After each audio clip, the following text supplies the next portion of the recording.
اس کی آواز خالی حویلی کی دیواروں سے ٹکرا کر واپس آ رہی تھی۔ وہ حویلی جو کبھی ویران تھی پھر آباد ہوئی، اب پھر سے ایک گہرے سناٹے میں ڈوب گئی تھی، مگر اس بار یہ سناٹا تنہائی کا نہیں بلکہ ایک مقدس خلا کا تھا۔ عارف نے محسوس کیا کہ اس کے سینے پر موجود وہ تانبے کا تعویذ اور وہ چاندی کی مہر اب ایک مدھم روشنی کے بجائے ایک تیز تپش خارج کر رہے تھے، جیسے وہ اسے بتا رہے ہوں کہ اب سوگ منانے کا وقت نہیں بلکہ اس مشن کو سنبھالنے کا وقت ہے جس کے لیے اسے چنا گیا تھا۔ زہرا بی بی کی تدفین کے بعد جب عارف واپس اپنی حویلی میں آیا تو اس نے دیکھا کہ وہاں لوگوں کا ایک ہجوم جمع تھا، کوئی بیمار تھا، کوئی بھوکا اور کوئی صرف ایک تسلی بخش لفظ کا پیاسا۔ عارف نے اپنی آنکھوں کے آنسو پونچھے، اپنی پرانی واسکٹ درست کی اور اپنی ماں کی وصیت یاد کرتے ہوئے دروازہ کھول دیا۔ آؤ، جس کا کوئی نہیں اس کا یہ در کھلا ہے۔ اس لمحے اسے احساس ہوا کہ وہ اب صرف ادریس اور زہرا کا بیٹا نہیں رہا بلکہ وہ پورے بغداد کی امید بن چکا تھا۔ اس کی زندگی کا حقیقی امتحان اب شروع ہوا تھا، جہاں جادو اور انسانیت کا سنگم ہونا تھا۔ زہرا بی بی کے چلے جانے کے بعد عارف کی زندگی ایک تپسیا بن گئی۔ وہ دن بھر حویلی کے دروازے پر بیٹھا حاجت مندوں کی داد رسی کرتا اور راتیں اپنے ماں باپ کے قبروں پر دعا مانگتے گزارتا۔ بغداد میں اب یہ افواہ عام تھی کہ بصرہ کا سابقہ مزدور مٹی کو چھولے تو سونا بنا دیتا ہے اور بیمار کو چھولے تو شفا بخش دیتا ہے۔ یہ شہرت اتنی پھیلی کہ خلیفہ کے محل تک جا پہنچی، جہاں شاہی طبیب بھی ایک پر اسرار وبا کے سامنے بے بس ہو چکے تھے جس نے خلیفہ کی چہیتی شہزادی کو اپنی لپیٹ میں لے رکھا تھا۔ ایک صبح شاہی گھڑ سواروں کا ایک دستہ عارف کی دہلیز پر آ رکا۔ خلیفہ وقت نے تمہیں طلب کیا ہے، اے بختاور، شہزادی کی زندگی خطرے میں ہے، اگر تمہارے پاس کوئی کرامت ہے تو دکھاؤ، ورنہ یاد رکھو کہ جھوٹے دعوے داروں کا انجام عبرتناک ہوتا ہے، سالار نے گرج کر کہا۔ عارف نے اطمینان سے اپنی پرانی چادر کندھے پر ڈالی اور خاموشی سے ان کے ساتھ چل پڑا۔ اس کے سینے پر لٹکی چاندی کی مہر آج کچھ زیادہ ہی بوجھل محسوس ہو رہی تھی، جیسے اسے کسی بڑے امتحان کا اشارہ دے رہی ہو۔ شاہی محل کے پرتیش کمرے میں شہزادی بے حس و حرکت پڑی تھی، اس کا چہرہ زرد پڑ چکا تھا۔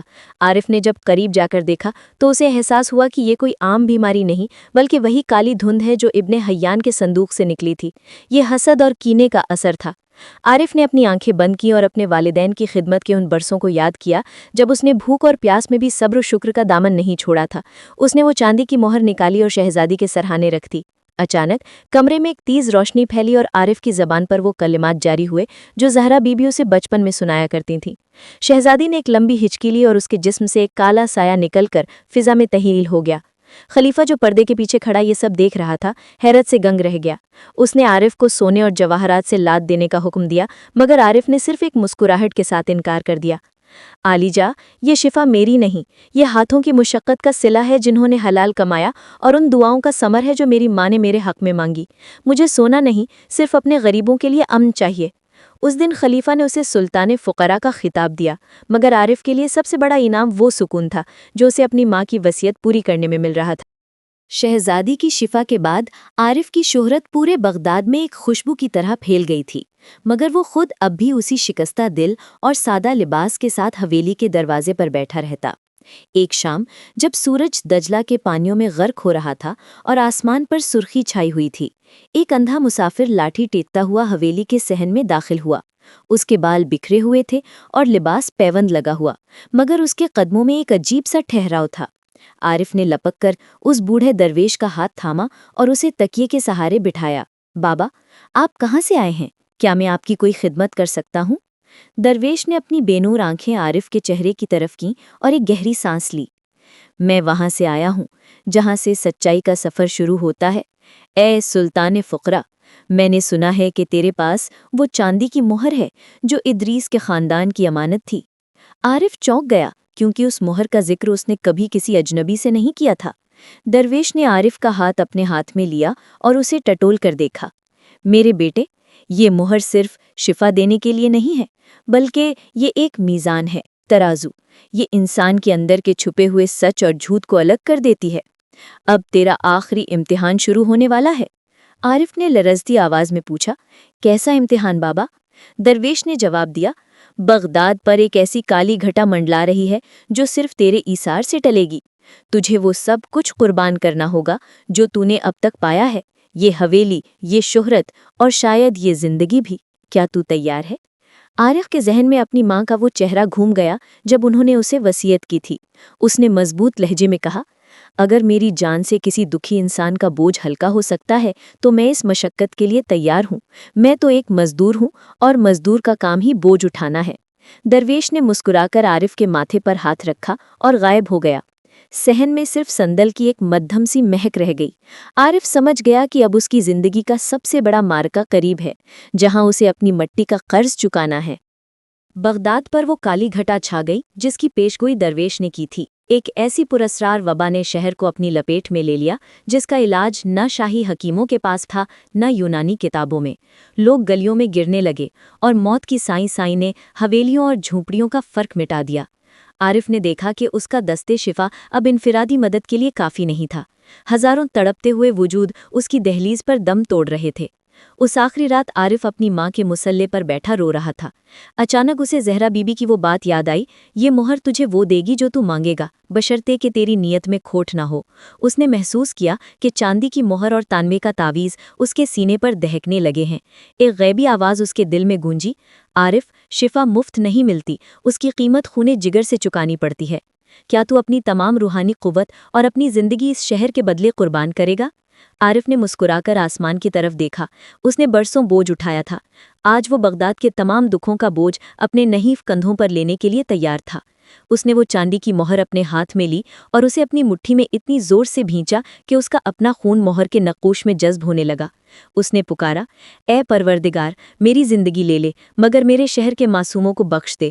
ایک زوردار دھماکہ ہوا اور عارف کے وجود سے ایک نیلی روشنی نکلی جو پورے بغداد کے افق پر پھیل گئی۔ جہاں جہاں وہ روشنی پہنچی وبا کے سائے چھٹ گئے اور بیماروں کے جسموں میں زندگی کی لہر دوڑ گئی۔ جب صبح کا سورج طلوع ہوا تو لوگوں نے دیکھا کہ حویلی کے صحن میں عارف ابدی نیند سو رہا تھا۔ اس کے چہرے پر وہی اطمینان تھا جو مشقت کے بعد ایک مزدور کے چہرے پر ہوتا ہے جب وہ اپنا کام مکمل کر لیتا ہے۔ اس کے ہاتھ میں وہ مہر اب مٹی بن چکی تھی کیونکہ اس کا مقصد پورا ہو چکا تھا۔ برسوں بیت گئے، بغداد کی دیواریں گریں اور دوبارہ بنی، مگر عارف مزدور کی کہانی نسل در نسل منتقل ہوتی رہی۔ وہ حویلی ایک عظیم الشان شفا خانے میں بدل گئی جہاں آج بھی کسی غریب سے اجرت نہیں لی جاتی۔ لوگ کہتے ہیں کہ آج بھی جب کوئی سچے دل سے کسی مجبور کا بوجھ اٹھاتا ہے تو اسے عارف کی خوشبو محسوس ہوتی ہے۔ زریاب جو ایک غلام بن کر بصرہ سے آیا تھا، ایک سلطان بن کر رخصت ہوا، دلوں کا سلطان۔ اس نے ثابت کر دیا کہ انسان کی اصل پہچان اس کا نسب نہیں بلکہ وہ اس کی مشقت ہے جو وہ انسانیت کی خدمت میں صرف کرتا ہے۔